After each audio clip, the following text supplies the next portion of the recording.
네, 이제 외고 국제고에 대해서 이야기를 함으로써 우리 자사고 외고 국제고에 대한 설명은 좀 마무리를 짓겠습니다.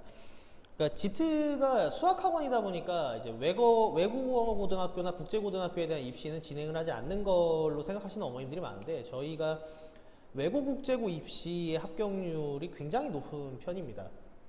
이유는 외고국제고에 대한 자기소개서 첨삭도 자사고처럼 저희가 심층적인 지식을 기반과 진로적인 기반을 하되 외국어 고등학교나 국제고에 좀 맞는 컨셉의 자기소개서를 쓰면서 면접 질문에 대한 면접 연습을 굉장히 좀 퀄리티 높게 시키려고 하는 성향이 있기 때문에 어려운 질문들을 받다가 이제 실제 면접장에 가면 예전에 보거나 아니면은 실제 연습했던 면접보다 좀 쉽게 느껴지는 면접 질문들이 등장을 하게 되면서 오히려 이제 저희 그 수원, 성남, 경기외고나 이런 합격률이 굉장히 좀 높은 편이죠. 그래서 일단 좀 외국고등학교나 국제고등학교는 교육청 주관 하에서 이제 자기소개서 양식이나 반영 방식이 모두 통일되어 있기 때문에 한 번에 묶어서 이제 이 부분은 설명을 드릴 겁니다. 경기도에 외국고등학교가 총 8개가 있는데 그 중에서 이제 이 근방의 학부모님들이 가장 많이 선호하는 학교들이 수원, 성남, 경기 3개의 학교입니다. 이제 그 외에 좀 가볼 만한 학교로는 기숙사가 있고 신설인 김포고등학교, 김포외고, 그리고 이제 과천외고, 안양외고 등 정도가 있고 동두천외고나 이제 고양 쪽이나 일산 쪽까지 가기에는 좀 거리적으로 좀 그러다 보니까 이제 어머님들이 주로 선호하는 학교가 위에 이제 적어놓은 수원, 성남, 경기 이렇게 3개 학교, 그리고 학교 국제고는 주로 이제 동탄국제고가 있고 일부 이제 청신국제고도 좀 노려보시는 어머님들이 좀 계십니다. 자기소개서를 먼저 좀 설명을 드리면 자기소개서는 1500자 양식 순정이에요. 그래서 이 4가지 양식에 맞게끔 그냥 좀 적어 오면 좋다. 지원 동기랑 이 지원 동기는 학교마다 이제 목표로 하고 있는 어떤 건화 기념에 맞춰서 주로 이제 좀 범세계적인 그리고 어문학 계통인 국제적인 계통의 이런 직업군과의 연결성을 좀 많이 강조해서 쓰는 편이고요. 중학교 때 활동 부분을 영어 공부 방법이나 어문학 공부 방법 같은 것보다 좀 더 깊게 공부해본 심층적인 공부 경험을 저희가 이제 자사고 쓰듯이 이렇게 쓰게끔 시킨 게 저희 높은 합격률의 사실 비결이라고 생각을 합니다. 그리고 입학 후 활동 계획이나 인성 부분은 이제 다른 학교랑 거의 비슷하게 기본에 충실하게 이렇게 작성을 하면 되겠습니다. 교과 성적 반영 방식 같은 경우에는 일단 영어만 점수로 들어갑니다.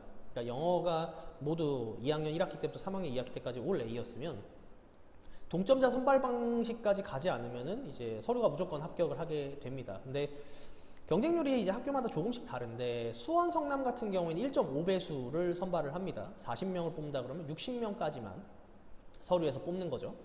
그러니까 이 60명 안에 들어가겠다, 학과별로 이런 거를 생각하려면 국어, 사회도 사실 A여야 한다라고 해서 국어, 영어, 사회 이 3과목은 A로 유지가 되는 게 좋습니다 라고 말씀을 드리고 싶어요. 그러니까 간혹 이제 국어랑 사회가 B인데요 라고 하면 눈치 지원을 경쟁률을 보면서 이제 하셔야 되고, 그러려면 작년, 재작년 경쟁률을 보면서 추이를 좀 보시고 아셔야 될 필요성이 있게 되겠죠.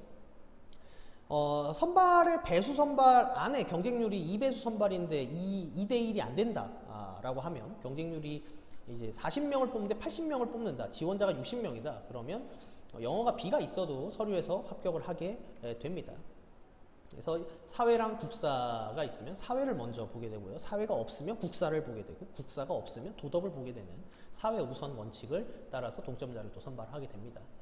이제 면접 방식은 학교마다 좀 많이 달라요. 학교마다 좀 다른데 공통적인 것은 공통 질문이 있고요, 개별 질문이 있는데 시간이 좀 짧아요.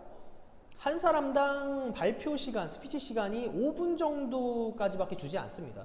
준비 시간이 좀 있고, 그리고 이제 발표 시간이 있는데 발표 시간이 짧기 때문에 짧은 것 안에서 자신의 의견을 좀 정확하게 전달하는 시간 관리 능력이 좀 많이 필요한 면접 방식을 채택하고 있고요. 특기사항으로는 경쟁률을 이제 제가 다음 페이지부터 이제 쭉 보여드릴 건데, 이 경쟁률을 위에 있는 지금까지 봤던 자사고랑 이런 학교들의 경쟁률로 보시면 안 됩니다. 왜냐하면 모집하는 인원 자체가 너무 적어요. 모집하는 인원이 너무 적어가지고 한두 명이 더 오버되느냐 오버되지 않느냐에 따라 경쟁률이 갑자기 좀 널뛰게 됩니다. 그래서 지원 인원을 보시는 게 가장 현실적일 것 같고요. 경쟁률로 보기보다는 지원 인원으로서 학과마다 다른 경쟁률을 좀 보시면 좋겠습니다. 자, 그럼 일단 우리 동탄국제고를 좀 보도록 하겠습니다. 경쟁률이 이제 조금씩 이제 좀 떨어지고 있는데, 이게 학교의 선호도가 떨어져서가 아니라 이제 후기 학교로 배정된 이에 서류의 어떤 그 배수 지원과 눈치 선발에 의해서 경쟁률이 김천고와 비슷하게 2대1로 맞춰지고 있는 상황입니다. 그래서 동탄국제고 이제 2018년도에 보면 경쟁률이 3.18대 1이었죠. 굉장히 높은 경쟁률을 가지고 있고, 실제로 드라마 촬영 장소나 이런 것들을 제공함으로써 학생들이 들어가고 나서는 만족도가 굉장히 높은, 충성도가 높은 학교입니다. 들어가고 나니까 불만사항이 별로 없어요, 우리 제자들한테. 그런데 이 경쟁률이 이제 작년에 2대 1까지로 맞춰진 이유는 결국 눈치 지원 때문입니다. 떨어지면 어떡하지? B가 있는데, 국어, 영어, 사회에서 B가 있는데 그럼 쓰면 안 되겠는데? 라고 해서 딱 2대 1 정도로 이렇게 맞춰지고 있는 상황이죠. 경쟁률은 크게 다르지 않을 것이라고 생각합니다. 혹은 오히려 소폭 좀 하락할 수도 있는 구조예요. 왜냐하면 이제 국제고라고 하는 관점에서 제가 아까 앞서 말씀드렸던 해외 대학에 진학에 진짜 뜻이 있는 이런 학생들이 아니고서는 동탄국제고는 좀 미묘하죠. 실제로 그런 아이들 중에서 더 성적이 높은 친구들은 외대보고 국제 트랙에 좀 지원을 하고 싶은 경우들도 있기 때문에 올해 경쟁률은 소폭 하락하거나 2대 1 정도로 맞춰질 것 같고, 큰 변수가 없다면 그럴 것 같습니다. 이제 경기외고입니다. 이 경기외고 경쟁률은 제가 좀 이제 말씀을 드릴 만한 몇 가지 포인트들이 있습니다. 보시면 경쟁률이 이제 영어과가 이제 2019년도까지 제일 높았어요. 그러면 이제 0, 중, 1 요 세 개의 학과는 모든 외국어 고등학교에 기본적으로 편제가 되어 있는 학교인데, 경기외고는 수원외고와 성남외고와 다르게 2대1 경쟁률 선발입니다. 그러니까 서류가 B가 있더라도 2대1보다 경쟁률이 낮으면 이제 그 친구들이 합격을 하게 되거든요. 근데 2018년도, 2019년도에 아니죠. 2020년도, 2019년도죠. 학년도로 생각했으니까 작년, 재작년에 영어가 B가 있음에도 불구하고 경기외고에 면접까지 마무리해서 합격한 사례들이 저희 학원에 있습니다. 예, 이렇게 있습니다. 그 말은 최종 합격권에서 전부 다 국영수가 올해인 친구들만 들어갔다라고 하는 거는 좀 잘못된 거죠. 저희가 가지고 있는 정보가 있으니까. B가 2학년 1학기 때 영어가 B가 있었는데 합격을 했다. 이런 사례들이 있습니다. 경쟁률이 저희가 이제 세 개 학교인 수원, 성남, 경기 세 개 학교 중에 제일 낮아요. 이유는 크게 두 가지 정도가 있는데, 첫 번째는 일단 경기외고가 가지고 있는 대외적인 이미지입니다. 들어가면 빡세다. 외국권들 중에 들어가서 빡센 걸로 굉장히 정평이 나 있는 학교고, 실제로 들어가면 경쟁이 꽤 치열하고 하는 활동도 많고 문제도 어렵고 이렇게 구성이 되어 있으니까 어머님들이 저희에게 묻고 있는 들어갈 수 있을까요와 들어가서 버틸 수 있을까요에서 들어가서 버틸 수 있을까요에 대한 확신이 잘 안 드니까 좀 지원하기를 꺼려하고 있는 성향입니다. 이게 첫 번째고요. 두 번째는 다른 외고와 달리 약간 사립이라서 학비가 조금 비싸다는 부분, 이런 부분도 이제 고려 대상인 것 같습니다. 반대로 말하면 들어갈 수 있을까만을 생각을 한다면은 서류에서 영어가 B가 있더라도 한 번쯤은 써볼 수 있지 않을까. 저는 합격 가능성을 한 60, 70%까지도 보는데, 경쟁률이 작년과 같다면. 그리고 이 경쟁률이 아마 유지가 되거나 한 1.6 정도까지 뭐 오를 수는 있겠습니다만, 이제 경쟁률을 가지고 보면 안 된다고 말씀드린 게 모집 인원이 80명, 40명, 40명이잖아요. 특히 중국어 일본어 학과의 어떤 지원 경쟁률은 지원자 수가 한두 명만 늘어나도 경쟁률이 널뛰기 때문에 그냥 몇 명이 떨어지겠구나, 이런 식으로 보시는 게 훨씬 더 현실적입니다. 그래서 중국어 일본어과는 작년에 이제 13명씩 떨어졌던 거고요. 40명을 선발하는 과정 안에서. 영어학과 같은 경우에는 33명이 떨어지게 됐던 거죠. 그래서 종합하자면 다른 외국권과 달리 꼭 그러니까 국어, 영어, 사회가 꼭 A여야지만 써야 되는 게 아니라 B가 하나쯤 있다 그러면 경기외고를 좀 생각을 해볼 만하다. 이렇게 이제 저희가 지원 전략을 좀 짜고 있죠. 이제 수원외고는 굉장히 강세로 떠올랐습니다. 굉장히 강세로 떠올랐고, 이게 마치 경쟁률이 좀 춤을 춥니다. 2018년도의 경쟁률은 이제 후기 학교 되기 전에 전기 학교였을 때 경쟁률이니까 그럴 수 있다고 치는데, 2019년도에 후기 학교로 전환되고 나서도 서류적 경쟁률 합격선이 1.5배수를 훌쩍 뛰어넘어져 있었어요. 그러니까 영어학과는 60명을 뽑지만 80명까지 서류가 이제 커트가 되는 거였고요. 지금 보고 계신 게 서류 지원율 기준이니까. 아까 경기외고와 달리 러시아와 프랑스어, 일본어 같은 경우에는 20명씩 뽑으니까 이거야말로 이제 인원을 몇 명이 이제 더 오버된다로 보시는 게 맞고요. 한 명만 추가돼도 경쟁률이 이제 그 0.5씩 올라갑니다. 그래서 두 명만 추가되면 갑자기 0.1 경쟁률이 올라가 버리니까 경쟁률로 보기에는 좀 다소 좀 난해한 감이 있어요. 특히 이제 모든 외고 공통인데 그 외고에만 있는 학과는 인기가 좀 많은 편입니다. 예를 들어 수원외고는 러시아어학과, 프랑스어학과가 있죠. 이제 러프 요 두 개 학과는요. 수원외고가 아니라 성남외고 같은 데에서는 러시아어학과나 프랑스어학과를 갈 수가 없죠. 그럼 이제 다른 프랑스어학과나 러시아어학과가 있는 외고를 찾거나 이래야 되는데 그러니까 내가 이제 러시아어를 하고 싶다 하는 친구들이 있기 때문에 경쟁률이 좀 그 보장이 되어 있는 편이에요. 반면 영어, 일본어, 중국어는 다른 학교에도 있으니까 그런 학교들로 이제 선회할 수 있는 선택지가 있기 때문에 특정 학과들은 경쟁률이 항상 조금 더 높아질 것을 생각하고 있어야 합니다. 동일한 관점에서 성남외고 같은 경우에는 독일어 학과가 굉장히 강세고요. 실제로 경쟁률을 보시면 그렇죠. 작년 경쟁률을 보시면 일어, 중국어, 영어보다 독일어 학과 경쟁률이 조금 더 높다는 걸 알 수가 있습니다. 그리고 1.5배수 선발이기 때문에 성남외고, 수원외고를 쓸 때는 이제 영어, 국어, 사회가 모두 좀 A이면 서류를 쓰고 나서 면접에 좀 깊게 준비를 해볼 수가 있겠죠. 자, 그래서 이제 자기소개서를 쓸 때 사실 자사고랑 거의 비슷하게 쓰면은 되는데 특징이 있다면은 어문학계통, 즉 외고 자기소개서를 쓸 때는 학과를 정해야 되니까 내가 왜 그 학과여야 하는지에 대한 당위성이 있어야 된다고 저는 생각해요.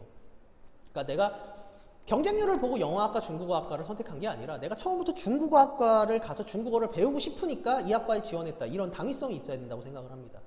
그러려고 하면 너무나도 당연하게 내 진로적인 관점에서 중국이나 이런 중국 문화권에 대한 관심, 어문학이라고 하는 건 결국 문화와 결부되어야 하니까 그럼 중국어 학과여야 하는 이유가 무엇이냐? 이런 어문학과의 연계성이 필요하고요. 국제고를 갈 때는 내가 이제 국제적인 정세나 국제 정치, 국제 문화, 국제 경제 같은 걸 배워야 되는 이유에 대해서 그리고 그런 국가적 문제에 대한 관심에 대해서 자신이 어필할 수 있어야 된다고 봅니다. 일단 글자 수 제한이 전체 제한 1500자만 있으니까 구성을 자기가 자유롭게 이렇게 할 수 있어요. 그러니까 좀 툭툭 튀는 구성을 할 수도 있죠. 제목마다 이렇게 틀을 단다거나 자기만의 어떤 새로운 양식이나 합격한 선배들 중에서 굉장히 좀 멋진 플롯 같은 거를 좀 벤치마킹 하려고 하거나 이런 구성들이 굉장히 자유로운 편입니다. 그리고 이제 왜 그 학과여야 되는가, 그 왜 국제고여야 되는가에 대한 당위성은 지금 방금 설명을 드렸죠. 내가 일본어학과에 가고 싶은 이유는 일본에 대한 어떤 관심 때문이다. 내가 러시아학과에 가려고 하는 이유는 어떤 이유 때문이다. 내가 왜 국제고여야 되냐면 내가 직업이 이런 직업을 가지고 싶은데 그게 이제 국제 정세나 국제 문화 같은 것에 대한 관심이 있어야지 할 수 있는 것이기 때문이다. 자, 왜 그 학과여야 되느냐, 왜 국제고여야 하느냐, 이런 관점은 아까 이제 말씀을 드렸죠. 내가 영어학과를 가고 싶어. 근데 왜 영어학과여야 될까? 내가 중국어학과를 가고 싶은데 왜 중국어학과여야 될까? 내가 가지고 있는 진로 희망이 중국어를 좀 해야지 필요한 어떤 당위성이 있을까? 내가 꿈꾸는 직업군이 중국어를 좀 잘해야 되는 이유가 있을까? 이런 것들이 좀 연계성이 있어야 된다고 저는 생각하는 거죠. 국제고 같은 경우도 내가 국제 정치, 국제 문화, 국제 경제 같은 것들을 왜 배워야 되느냐? 그런 관심을 가지고 그런 것들을 통해서 내가 진짜 해외 대학에 좀 뜻이 있느냐? 내가 그런 해외 대학에 가서 좀 그 글로벌한 인재로서 성장하기 위해서 어떤 역량치가 필요한데 그러니까 내가 국제고에 가야 된다. 이런 당위성이 있어야 된다라는 이야기입니다. 그리고 이제 제발 외고 국제고라고 해서 학습 방법을 저희가 이제 맨날 자사고 학생들과 똑같은 잔소리를 해요. 내가 영어 단어 어떤 식으로 외우는지, 내가 이제 막 노래를 부르면서 막 중국어를 공부를 했다든지, 내가 그 뭐 브레인스톰 방식을 통해서 막 단어를 정리하다든지 이런 학습 방법을 자꾸 나열을 하게 돼요. 이제 외고 국제고를 지원하려는 학생들이 컨설팅을 대체로 어학원에서 좀 많이 봤는데 어학원에서 이제 컨설팅을 해주고 자기소개서를 쓸 때 그런 공부 방법을 굉장히 많이 쓰는 편입니다. 근데 저희가 지금껏 합격시켰던 학생들이 그런 어문학 같은 것들을 쓴 적이 없거든요. 12명 중에 11명, 14명 중에 13명 막 이런 식으로 합격을 하는데 그들이 이제 공부 방법을 쓰는 친구들이 아니라 자사고의 플랫폼을 따라서 자기 진로적인 부분 안에서 자기가 심층 학습을 해본 경험 안에서 이런 자기소개서를 쓴단 말이죠. 그러니까 이제 학습 방법이나 노트 필기법 같은 거는 사실 별로 궁금하지 않다는 거예요. 그래서 이런 깊은 자기주도적인 학습 부분을 자기소개서로 쓰고 면접 질문을 이렇게 준비하는 것, 이게 이제 사실 높은 합격률의 비밀이라고 저는 생각을 합니다.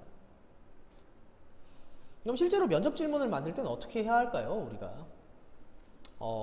저희는 이제 문과적인 성향, 즉 이제 외국국제고는 자연과학적인 계통의 공부가 금지되어 있으니까 결국에는 인문사회학적 계통의 학생들을 양성하기 위한 곳이고, 그러니까 양자택일형 질문은 좀 고민을 많이 하셔야 됩니다. 그래서 양자택일형 문제라는 건 어쨌든 어느 한쪽이 치우친 정답이나 답변을 했을 때 되게 만족스러울 수가 없는 답변들이에요. 윤리적 딜레마랑은 살짝 다릅니다. 그러니까 토론 주제인 거죠. 토론 주제. 토론 주제에서 찬반이 나눠져 있는데 우리가 원래 결론은 알아요. 이 찬반을 서로 좀 융합해가지고 우리가 더 나은 방향으로 나아가야 된다. 저희가 자주 하는 게 이제 과학 기술의 발전과 사회적인 문제에 대한 관점, 이런 것들을 토론 주제로 많이 시키는데, 과학 기술이 발전될 때 그 발전된 과학 기술로 사회 문제를 해결할 수 있지 않을까라는 관점을 제시했을 때 우리 아이들이 어떻게 대답하는지 좀 들어보고, 반대로 과학 기술이 발전되어서 생긴 사회 문제들도 있지 않느냐, 이런 부분에 대해서 우리가 좀 고민하면서 나아가야 되지 않느냐라는 관점도 얘기를 합니다. 그래서 토론을 했을 때 상대방이 반대 의견을 제시할 걸 미리 생각해서 자기가 좀 준비를 하고 있어야 된다는 거죠. 그런 관점이 되게 중요하고 면접 질문 만들 때 필수적이라고 저는 생각한다는 거죠. 일단 수원외고, 성남외고는요, 그 제시문 면접을 봐요. 그러니까 제시문을 A4 용지로 이렇게 주고 막 텍스트가 적혀져 있습니다. 가, 나 해가지고 이런 텍스트가 있는데, 제가 뒤에서 면접 질문을 보여드릴 건데, 작년 기출은 제가 이제 기출 문제가 나올 때마다 아이들의 그 증언을 바탕으로 항상 제가 재조립을 해요. 지문을 그대로 쓰기가 힘드니까. 근데 제시문이 모두 공통된 의견이에요. 굉장히 길다는 거예요. 굉장히 길어요. 수원외고는 A4 용지 한쪽을 다 메우고 있대요, 제시문. 근데 그걸 이제 5분 안에 읽고 자기 의견을 얘기를 해야 됩니다. 그러니까 제시문이 길이가 기니까 빠르게 읽고 얘가 지금 핵심적으로 뭘 물어보고 싶은지를 정돈해가지고 자기가 이제 말할 의견을 자신의 경험이나 이런 걸 토대로 말할 수 있게끔 정돈하는 능력이 진짜 필수적이고요. 시간관리 능력이 되게 필요합니다. 경기외고, 동탄국제고는 제시문이 길진 않아요. 되게 간결하게 물어봅니다. 근데 되게 깊은 생각이 필요하죠. 동탄국제고 같은 경우에는 요번에 이제 미래사회적인 관점이 아닌 내가 사회에 미치는 영향, 그리고 이제 사회가 나에게 미치는 영향, 이런 것들에 대한 관점을 제시했었고, 경기외고는 이제 어떤 열정에 대한, 러셀의 어떤 열정에 대한 이런 제시문들을 또 제시를 했죠. 근데 이제 길진 않았어요. 그래서 사회 문제 전반에 대한 관심을 예시를 꺼내들 수 있을 정도로 좀 가지고 있어야 됩니다. 코로나 사태는 뭐 당연한 걸 거고요. 어떤 사회 문제를 가지고 이런 문제도 오래 있었는데 그런 부분의 관점에 대해서 이런 관점으로 생각하면, 이러면서 이제 근거를 들 수 있게끔 다양하게 들 수 있는 예시랑, 논리적으로, 감정적으로 호소하는 게 아닌 논리적으로 이렇게 근거를 들 수 있는 능력이 필요하다라고 생각하고 있고요. 이게 학교마다 조금씩은 다른데 4분 내지 5분 정도의 발표 시간이 있어요. 그러니까 이게 시간 관리 능력이 되게 필요합니다. 그러니까 3개의 질문에 대해서, 4개의 질문에 대해서 5분, 4분 동안 얘기하라 그러면 하나의 답변에 대해서 1분 30초 내외로 끊어서 얘기를 할 수 있어야 되는데, 면접을 연습하다 보면 자꾸 하고 싶은 말이 많아지니까, 그러면 차라리 다행이에요. 하고 싶은 말이 많아지면 다행인데 하고 싶은 말이 별로 없어가지고 좀 당황할 수도 있죠. 어쨌든 시간 관리 능력, 그리고 자기가 뱉는 능력 같은 게 좀 필요하다라고 말씀드리겠습니다. 그래서 이제 면접 질문을 좀 보도록 하죠. 작년 동탄국제고 같은 경우에는 자기가 다른 사람에게 받은 혜택, 그리고 내가 남에게 베풀었던 혜택, 그러면 그 C값이, 그 서로의 차가 얼마인지 한번 생각해보자. 내가 많이 받고 살았니? 네가 많이 베풀고 살았니? 이제 이런 걸 물어보는 거죠. 수치로 표현해보자는 거죠. 그랬을 때 이 수치에 대해서 의미를 좀 부여해가지고 만약 그 내가 받은 혜택에서 내가 다른 사람에게 내준 혜택이 차이가, 받은 혜택이 많으면은 양수가 크게 나오겠죠. 그 이제 자기가 그 베푼 혜택이 많다면 음수로 나올 거예요. 그래서 그 값이 어느 정도일 때 사회가 이상적일까? 그리고 그 근거를 얘기해봐.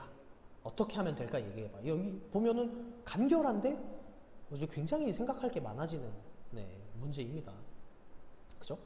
그래서 이런 것들을 근거를 들려면 어떤 사례 같은 걸 얘기를 할 수도 있어야 되고, 당연히 이제 많이 베푸는 게 좀 이상적이다라고 이제 어느 정도 결론은 나 있겠죠. 그럼 그런 수치를 도대체 얼마 정도로 적을 것이며 그 이유는 무엇인가, 이런 얘기를 할 수 있어야 됩니다.